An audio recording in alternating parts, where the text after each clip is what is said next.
Hello guys, welcome to my channel Teach Something, and in this video tutorial I will gonna show you how to fix a show accent color on start and taskbar is grayed out in Windows 11. So how to fix this type of error?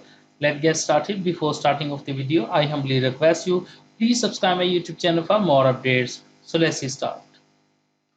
Okay guys, now you can see data show accent color on start and taskbar is good.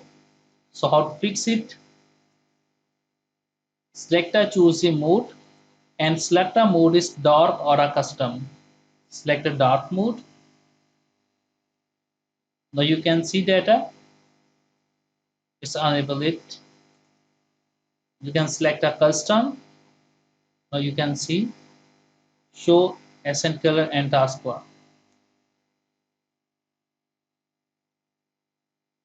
It's not available in light mode. When you select a light mode, then you can see that it's not shown.